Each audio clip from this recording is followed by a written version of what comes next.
Olá pessoal, esse é um vídeo reflexivo sobre o FGTS. FGTS visto por uma perspectiva econômica e o FGTS visto por uma perspectiva social. O motivo desse vídeo é porque o debate agora é se a lei brasileira deve acabar com o FGTS. Então nesse vídeo eu vou discutir qual que é o efeito de acabar com o FGTS na cabeça do trabalhador, a estabilidade que o FGTS proporciona e também a segurança que o FGTS proporciona em caso de despedimento do trabalhador. Uma outra coisa muito importante que eu vou abordar nesse vídeo é qual o efeito econômico para a sociedade como um todo em se acabar com o FGTS. Esse é um vídeo reflexivo, ele toma um pouquinho mais de tempo, mas ele é muito importante para você que é formador de opinião, para você consolidar a sua ideia a respeito de como a economia trata essa ideia do depósito compulsório que existe no Brasil e existe em muitos países do mundo. Mais importante que tudo, a gente precisa situar como está o debate econômico no Brasil hoje. A gente tem uma escola de, digamos que são formadores de opinião, que é o que a economia chama de think tank, que se chama Escola Austríaca. O que eu vejo dessa escola austríaca é que é um grupo de pessoas, na maioria das vezes não formadas em economia, que se unem para, digamos que, criar argumentos a favor das ideias neoliberais, argumentos a favor daqueles que têm capital.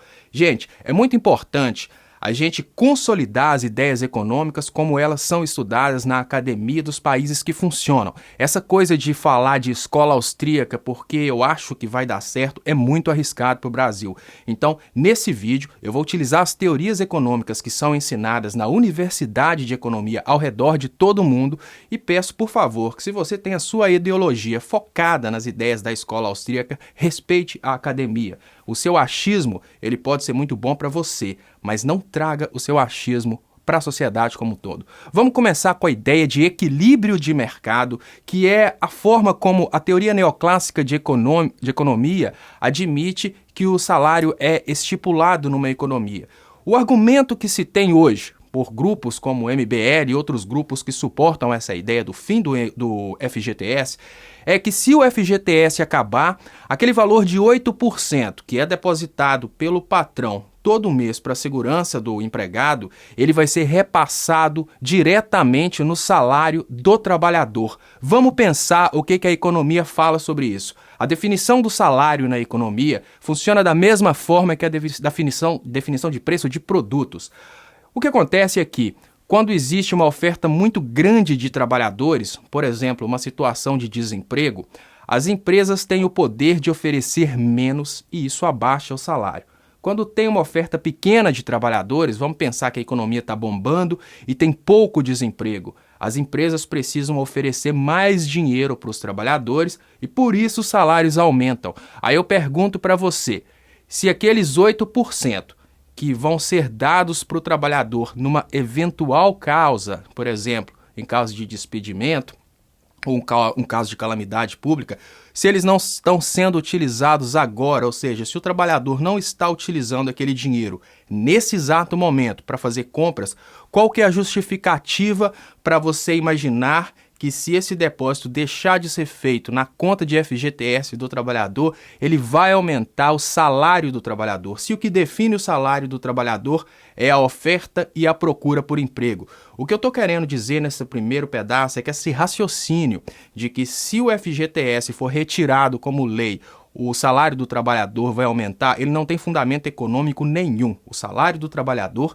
é definido pela quantidade de trabalhadores procurando emprego e a quantidade de empresas procurando trabalhador. O fato do patrão depositar 8% por mês como fundo de garantia não altera a oferta e procura de emprego a curto prazo e automaticamente isso não vai alterar o salário do trabalhador. Qual que vai ser o resultado disso, gente? O resultado é muito simples. Esses 8% não vão ser depositados para o trabalhador, mas também não vai aumentar em nada o salário do trabalhador. Então eu entro na próxima parte que é muito importante, que é o fator social, o fator psicológico do fundo de garantia por tempo de serviço. Vamos entender como é que funciona hoje. O patrão tem que depositar numa conta de fundo de garantia todos os meses para o funcionário 8% do salário dele. Quando chega num determinado momento, quando o patrão decide despedir esse funcionário, o patrão tem que pagar 40% daquele valor que foi depositado como multa do fundo de garantia. Qual que é o efeito disso? O primeiro efeito disso é o equilíbrio da tranquilidade contratual. Você, como empregado, a partir do momento que você sabe que você tem um dinheiro no banco e esse dinheiro vai ser sacado em caso você seja despedido, você fica tranquilo. Não tão tranquilo como se estivesse trabalhando, claro, mas isso gera em você uma certa tranquilidade, que você sabe que você e sua família não vão passar fome em caso o empregador te despeça ou até mesmo caso a empresa que você trabalha venha a entrar em falência, por exemplo. A partir do momento em que a gente deixa de ter essa primeira estabilidade psicológica, que é o dinheiro depositado, você não tem mais a sua tranquilidade de ser despedido e ter o que comer no dia seguinte. O segundo detalhe, que é muito importante, está no incentivo que o trabalhador tem para manter o seu emprego. Hoje, na realidade de hoje, que eles estão querendo acabar, se um trabalhador é despedido pelo patrão, é dispensado pelo patrão, esse trabalhador recebe como multa 40% do valor que o patrão depositou ao longo do tempo em que ele esteve empregado. O que eu quero dizer é que se, por exemplo, você trabalhou numa empresa durante certo tempo e durante esse tempo o patrão recolheu R$1.000, para ele te despedir ele tem que pagar uma multa de R$400. Isso é um desincentivo que funciona de uma forma muito importante em economias onde o mercado, assim como o mercado de qualquer lugar do mundo, tem altas e baixas. Eu vou explicar para você por que isso é muito importante. Imagine que você trabalha num mercado e que esse mercado tenha determinados meses que ele não dá tanto lucro. Então o patrão pensa assim, olha, eu preciso, ainda que eu não esteja tendo lucro nesse mês, eu preciso manter os meus funcionários, porque se eu mandar meus funcionários embora, eu pago multa. Agora vamos retirar essa multa do fundo de garantia e vamos colocar como se o patrão pudesse mandar o funcionário embora na hora que ele quiser. Ele pensa da seguinte maneira, olha, o mês de março, por exemplo, eu não preciso de funcionário, eu mando todo mundo embora, vou ficar com a minha empresa aqui trabalhando sozinho. Já quando for no mês de abril ou maio, eu chamo todo mundo para trabalhar de novo. A maio, junho e julho, mercado bom, tá todo mundo trabalhando comigo. Quando chegar julho, eu mando todo mundo embora de novo. Do ponto de vista mercadológico, isso é um baque muito grande, porque aquelas pessoas que estão perdendo emprego, elas vão gerar um ciclo de queda econômica. Você foi mandado embora porque o mercado está ruim. Mas porque você foi mandado embora e você não vai receber os seus salários naquele mês que você não está trabalhando, você vai piorar ainda mais o mercado, porque você não vai ter o que gastar.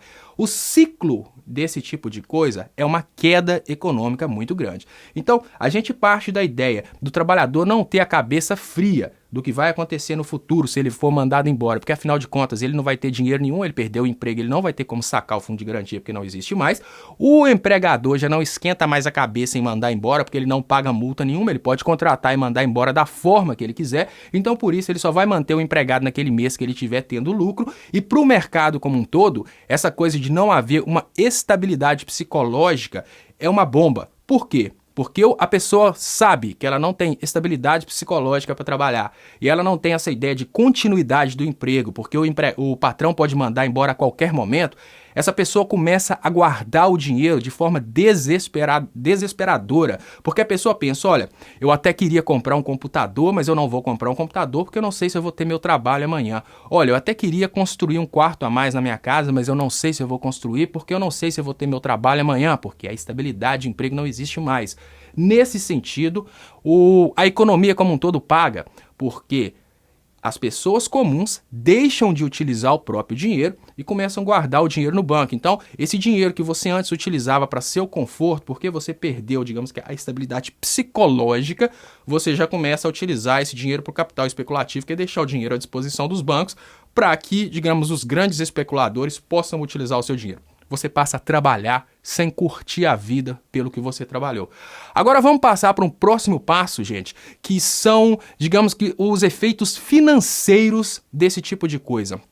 O que a economia estuda a respeito da oferta de dinheiro? Vamos pensar o seguinte, a partir do momento em que todo o trabalhador brasileiro tem uma poupança compulsória de 8% do valor do salário dele, a gente pode raciocinar que, obviamente não é esse valor exato, mas vamos raciocinar que 8% do valor do trabalho do Brasil está sendo guardado em poupança e colocado à disposição dos investidores. O que acontece nesse momento é que esse dinheiro à disposição do mercado financeiro faz com que o dinheiro fique mais barato. Dinheiro mais barato significa menos juros. A partir do momento que o dinheiro à disposição do mercado financeiro fica mais barato, ou seja, o juro desse dinheiro é mais baixo, ele força uma baixa da inflação e estimula o investimento. Existe um raciocínio econômico de que quanto mais baixo é o custo do dinheiro, ou seja, os juros, mais gente vai querer investir. Desta forma, a partir do momento em que você corta o depósito compulsório de fundo de garantia,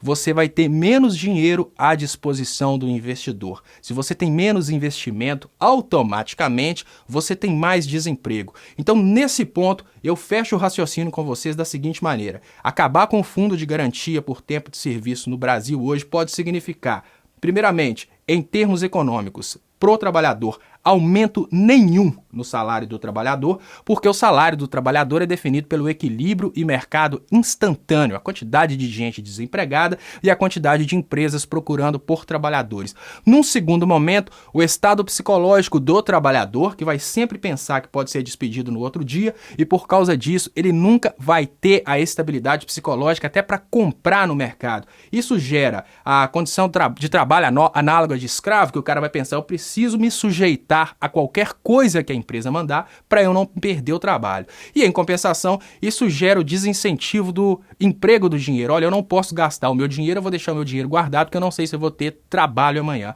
Num outro ponto, a gente tem o caso da empresa que não liga para mandar o empregado embora. A empresa não tá nem aí. Olha, eu posso mandar esse cara embora no mês de abril e no mês de maio, porque eu não tenho muito serviço em abril e maio, eu contrato outra pessoa para trabalhar em junho, quando o mercado começa a funcionar. Isso gera um ciclo econômico de queda econômica, porque se no mês que você tem menos atividade econômica, você manda todo mundo embora, esse pessoal que antes comprava para de comprar e o ciclo de atividade econômica cai ainda mais. E já no raciocínio financeiro, quando a gente parte direto para a ideia de oferta e procura de dinheiro, você retirar uma oferta de 8% do dinheiro do trabalhador para a economia, para o mercado de capitais, para o mercado financeiro, significa que você está tirando o dinheiro da mão dos investidores. Tirar o dinheiro da mão dos investidores significa menos investimento na economia, e esse menor investimento na economia significa mais desemprego. A gente entra por um ciclo de depressão que, sinceramente, o Brasil nunca viu antes. Essa é a minha opinião, ela é baseada na teoria neoclássica e na teoria atual da economia e está toda desenvolvida dentro do raciocínio estudado em ciências econômicas.